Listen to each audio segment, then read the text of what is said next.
A new school year, new leadership, and the challenges ahead. Tonight, an in-depth conversation with Norfolk's new school superintendent and school board chair. This is What Matters.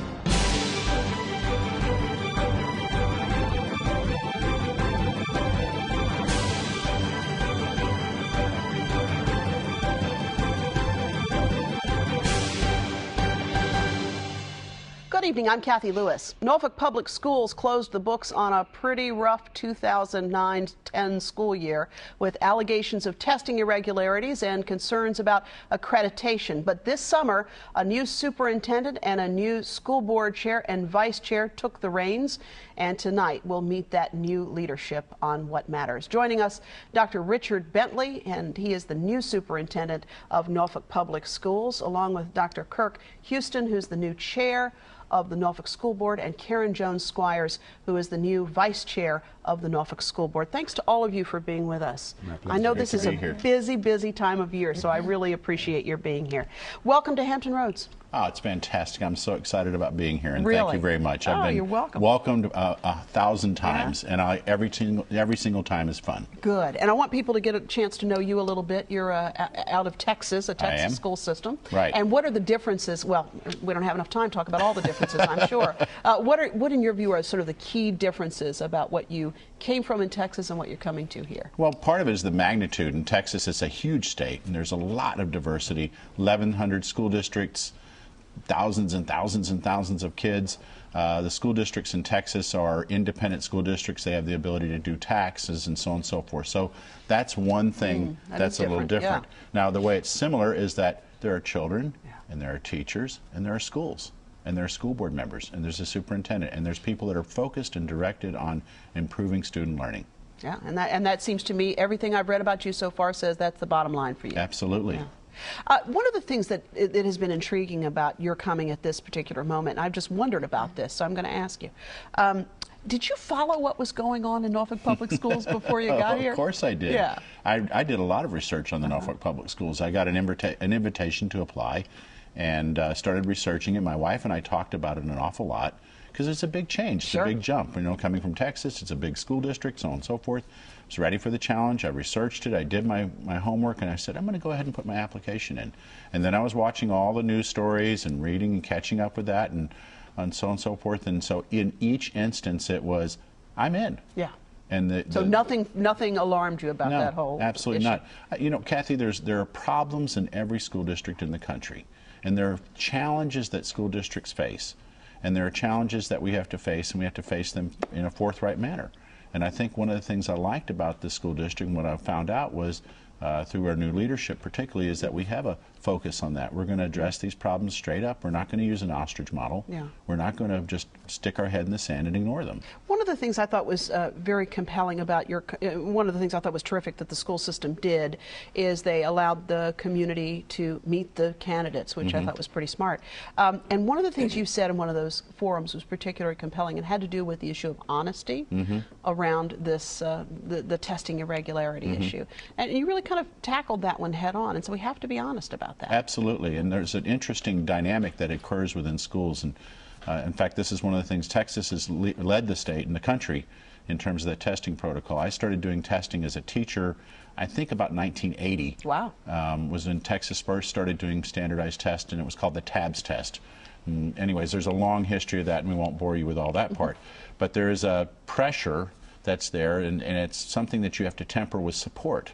In terms of, you know, the pressure that is there to be successful, the support to be successful, not to overdo the pressure, and unfortunately people, all the way from little bitty children. I mean, I've had situations where little kids show up to school and they're just so nervous and worried about it. Their parents are there and they're saying they threw up at home before school started because there's so much anxiety. We spend a lot of time talking about testing. So there are times when people may overstep boundaries. Right. And I'm not going to comment about all that stuff because I don't know a lot about it. I do know that there are times when that happens from time to time.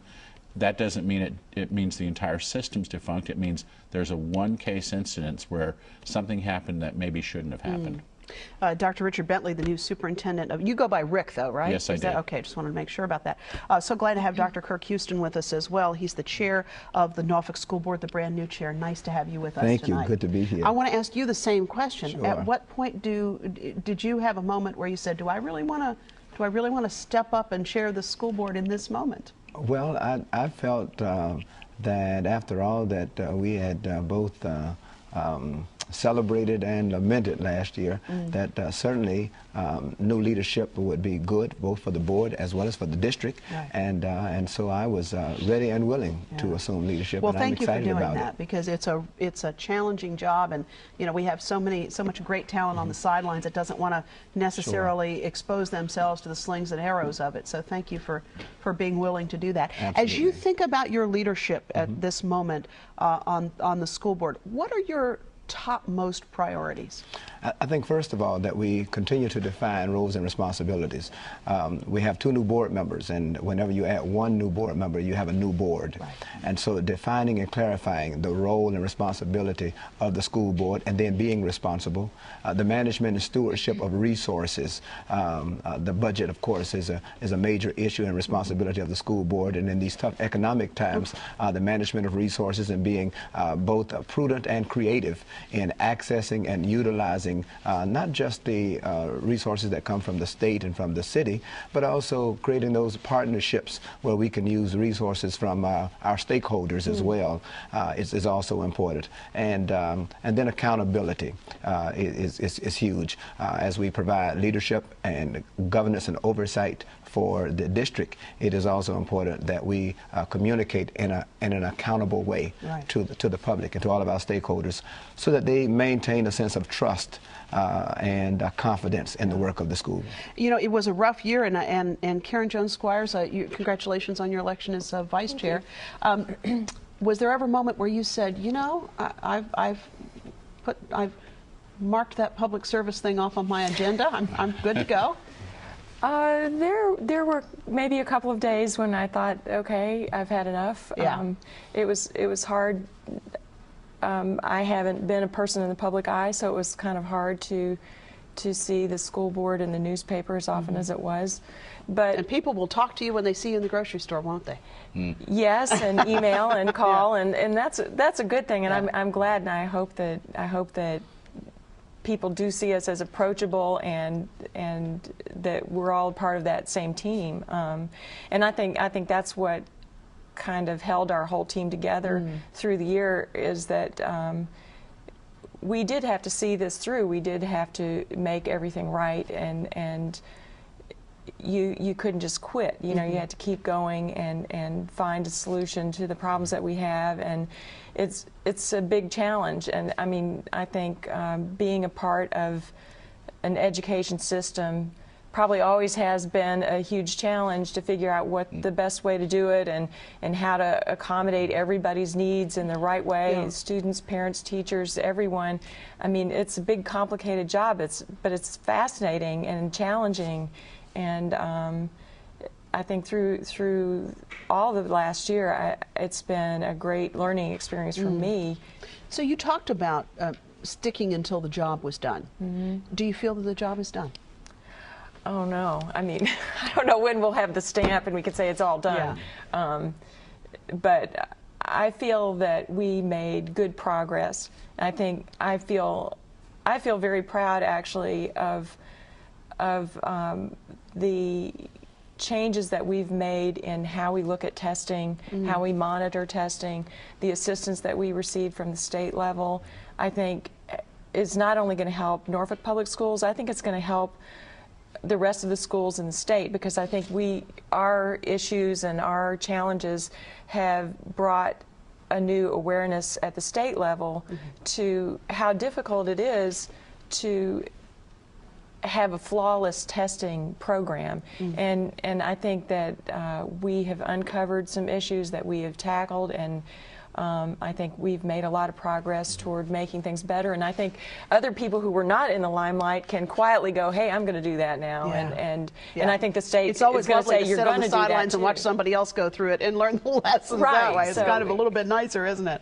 Well, I wonder, Dr. Bentley, I think one of the major concerns across this whole issue has been around communication between the superintendent and the board, and the board and city council. So what is your communication style when you work with the board? I mean, what do you look for in that process? Well, working with the board is unique. I have 7 bosses. Yeah. Okay. Good luck with that. I've got 7 great bosses too. There you go. And one of the things that when I did my interview was and talking with these folks here was that it was about communication with all 7 people simultaneously. So we have a weekly letter that goes out to the board, and that comes from the staff, and it has a variety of pieces from folks. And I have a team of people called the right-hand team.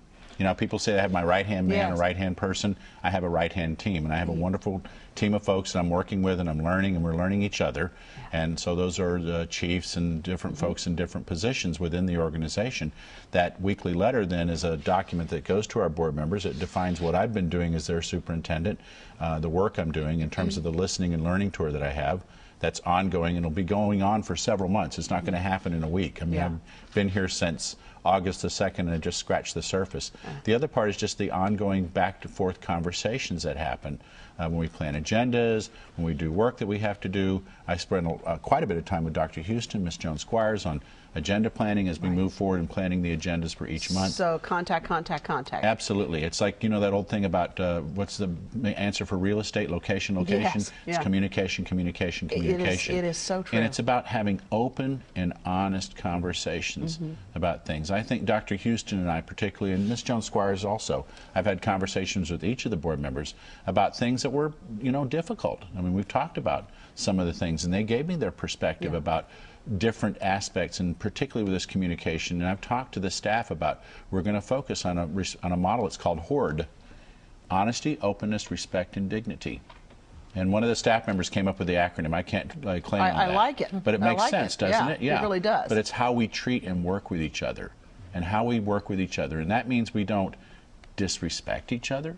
It means we treat each other with honesty, openness, respect, and dignity. I'm glad you talked about that issue of honesty, too, because one of the things that, you know, as you looked at all of this, one of the things that it seemed to me was even more disturbing than any of the other issues was the reports that came back about a culture of fear. And it seems to me when you have fear in a workplace or in an environment, you don't get innovation, and you don't know what's going on because people are fearful about reporting it. And I wonder what your thoughts are about that. I mean, do you have the sense that what you're talking about in terms of this honesty and this interaction will help to begin to address some of that? I think it will, Kathy. I've had that experience in other school districts and other places that I've worked, and I don't know exactly what the circumstances are here. Again, I've just been here 3 weeks, so I'm just scratching the surface, but I know that if it doesn't start with me, it won't start within the organization. So one of the things that's interesting, and you know, we're not looking back, we're moving forward, but there was an episode with these little dolls in a classroom, models of fetuses.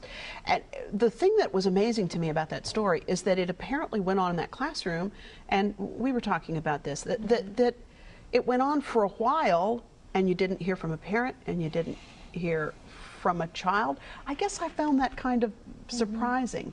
And so one of the things I wonder about is, it seems like that may be a situation where there's some work to do in terms of letting parents know that there are avenues with which they can connect with the system and the school board. Absolutely. You know, we're not just educating children. We're educating parents as well. True. That's a big part of the work that we do. And as we identify areas where parents need to be more educated, more informed, and more involved, I think it's as much our responsibility to communicate that to parents as well, so that they can help us help their children. Yeah. And one of the things that was identified a couple of years ago, and it's not just true in Norfolk, it's true in many, many school districts, is that, well, probably all of them, if a parent hasn't had a good experience in school, they are very unlikely to walk through that door to access anything. Absolutely. Yeah. The only time you were in school was in the only time you were in the principal's office does not have a good memory for you. You're probably not likely to go back in there. So, Dr. Bentley, as you think about this idea of student learning, what are your priorities in that regard, and what do you need from the community? Well, I think Dr. Houston really hit on it. It's about making sure that we have open schools, and Ms. Jones Squires talked about that also, that we have schools that are open to parents and participating with parents. And there are a lot of parents that go to schools and they're fearful because they did have a bad experience in school. I mean, it's difficult for school people sometimes to see that, because we don't understand that in many cases, because we had a good experience. We moved to this profession because we liked the profession. It felt, in fact, it was a gravitating thing. It pulled us in many respects. And if you talk to a lot of teachers and principals and maybe even a few superintendents, they'll talk about that sense of calling. I think Pastor Houston, Dr. Houston can talk about that as well. But finding ways to reach out and connect with parents, and that means finding opportunities, creating opportunities where parents are engaged in the process, finding ways to connect with parents so that parents, when a child comes home from school, somebody is there to say, how was your day in school? Right. And of course we know lots of parents across the country have to work, and they work until 5 and 6 o'clock at night. Maybe they're working 2 jobs in this economy. There may not be anybody there in the afternoon to do that. And that's where you start to reach out to the community and say, boys club, girls club, big brothers, big sisters. There's a multitude of social service agencies that we're going to explore working with to find out if we can find people that can connect with children. Because you're right, and we have a lot of single parent homes. Every community does across America, and you have parents that are working multiple jobs to keep their head above water. And their children are important, no doubt about it. Make no doubt, I mean, they are very important in them, but their priorities and those sorts of things. So finding ways to connect our kids with other services in the community. For instance, we're building a new school over Crossroads School, and I got a briefing about that school yesterday, and one of the things they talked about in that briefing is it's built in conjunction with a community center. So that school will have the community center right in the school. That's great, yeah. And I went to Fairlawn today, and there's a rec center that's connected to the school. Those are great opportunities to connect the city with the school. Obviously, in this case, in this school district division, the school is part of the city, but finding ways to reach out to other agencies. And so I would want to ask the community to say, help us find the 3 people that can make a difference in a child's life. The 3 people that are going to help that child become a great adult. Because we have 3 people that did that for us, or more, that did that for us. And maybe our parents were not available for us immediately at that point. Somebody else there was. It was a grandparent. Maybe it was an aunt or an uncle. Maybe it was a big brother or big sister. Or maybe it was just a guy that lived down the street that said, you know what, I'm going to take an interest in you and make sure that you have somebody to talk with that can help you solve some of those problems. And when you're a child, you're thinking, I'm the only one having that problem. You know, it's amazing to me, too, that so many people think that, well, if their children have been educated and they're done, you know, finished with that. And that always shocks me, because these are the people who are going to be taking care of us when we're older. These are people going to be sitting on our school boards. I mean, why in the world would we have the idea that it's done after 12 years? I don't get that, but that's probably a thing that we have to work on as well. You know, one of the elements that came out of this whole conversation had to do with elected versus appointed school boards. And I love to ask superintendents this question, because a lot of them have worked with both. And you know, Norfolk has an appointive school board. It's unusual, relatively speaking. Have you worked with both? I've never. I mean, this is my first experience working with an appointed board. All the boards in Texas are elected.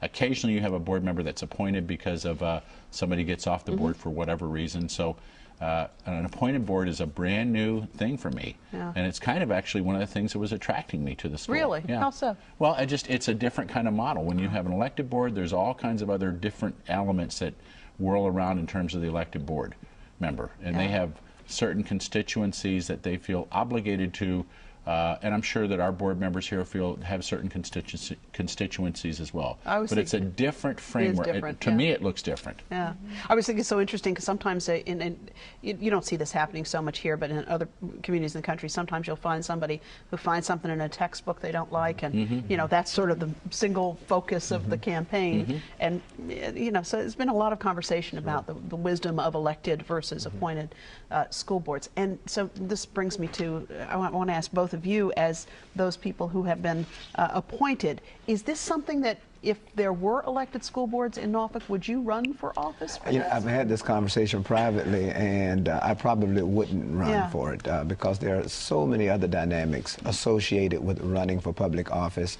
and I'm not sure that I would have the, may I say, stomach for it. You may say.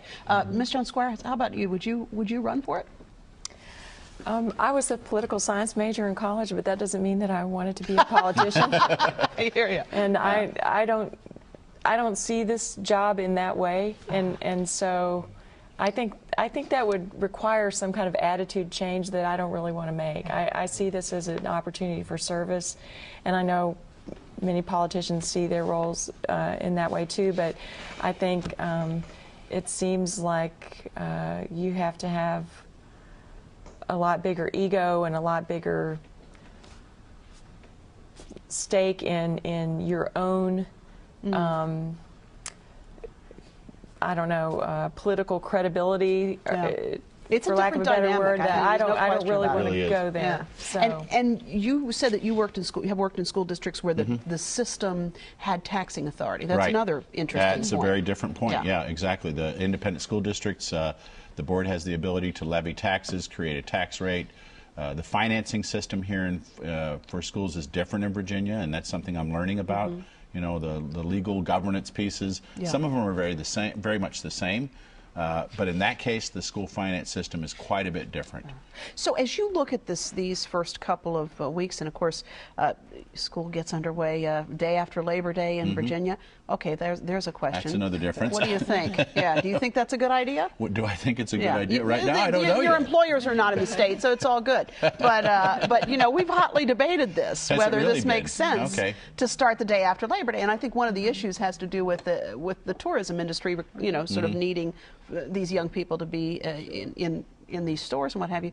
But I wonder about that. You know, I think as we talk about getting more out of the day and getting more out of the year, that seems to me something we're going to have to wrestle with. So you're starting later. I've started schools as early as August the 12th. Really? Yeah. Air-conditioned, one hopes. Oh, yeah. Well, I never went to an air-conditioned school I growing know. up. So anyways, but yeah, they were air-conditioned. That's, to my mind, too early.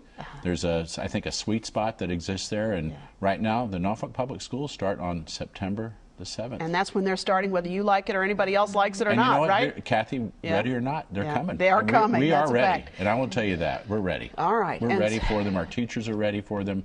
And our principals are ready for them. We're ready for the children to be back. Well, and their parents are ready for them to be back, too. There's a lot of that going around. What's your first football game you're going to be going to? Because athletics is a big deal in Norfolk Public Schools, as you know. I've already been to some scrimmages. I went to the Booker T. Washington scrimmage. My wife was here last weekend, as a matter of fact, and we saw Booker T. I don't know who the other school was. I can't, it wasn't a Norfolk Public School. So who cares? Your words, not mine. Okay, well, that's a pretty good game. And I've been out to Norview, yeah. and I've been to Granby and Maury, and so I think my first game is Lake Taylor. Okay. And it's Friday night. Yeah. And I'm looking forward to that. I'm actually going to 2 games that night. You are going to have a great time, I promise you that. And your wife is probably the most fabulous woman in the world. She is. We've been married for over 32 years. Yeah. We had our 32nd wedding anniversary this month. And you she celebrated was in Texas. it by asking her to drive across Texas with the dogs. Exactly. Yeah. You got it. She's in El Paso, and she's coming this way. And we have a home to live in, and we're excited about that. That's great. So who says it's not an adventure, right? Absolutely. Listen, congratulations, and thank you for sticking it out and for your leadership. I hope each of you has a great school year. I hope every kid in the school has a great school year. We're excited about it. Indeed. All right. Well, we'll be back in just a moment.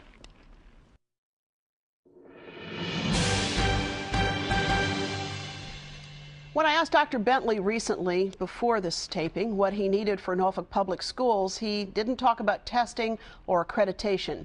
He said, "Find me 3 adults for every child." And that tells me he gets it. It's a shame that wise African proverb about it taking a village to raise a child has been dented by the slings and arrows of political fortune, because it's true now more than ever. You can stay behind your closed doors and not get involved in the lives of young people, but we'll all pay a price if you do. Every class has a child who struggles to read. Every scout troop can use a hand. Every sports team has a kid who needs a ride to practice. Every neighborhood has a child who goes to bed hungry. So let's give every superintendent in Hampton Roads what Dr. Bentley's asking for: 3 adults for every child. Now, don't get me wrong, you will run into roadblocks. It's not easy to volunteer in schools. It's not even easy sometimes to get in the front door. Teachers can be suspicious. Administrators will wonder if you are more trouble than you're worth. But if you persist and if you jump through the necessary hoops that are there to keep kids safe, Before long, you will see teachers who are reaching into their wallets to care for the kids that they teach. You'll see kids whose after-school jobs are supporting their families, and you'll see athletes whose parents can't leave their hourly jobs to watch their children compete. But I do promise you this. If you step into the breach, you will be in for one of the most rewarding experiences of your life. Because just when you think you're not making a difference, some young person will show you that you are, and neither of you will ever be the same. If you would like to let us know what matters to you, we would love to hear from you. Very easy to do. Just check out our website. That's whatmatters.tv. You can also watch this program or any of our past broadcasts online. Drop us an email or join our Facebook page as well. And we'll also be glad to send you a weekly e-newsletter to let you know what we're working on just as soon as we know what we're working on in the weeks to come. For more local talk, I sure hope you'll join us on the radio dial for Hearsay on 89.5 WHRV. Listen in live every weekday at noon, and we will be glad to take your calls. Thanks again for watching. I'm Cathy Lewis. We'll see you next time for another look at what matters.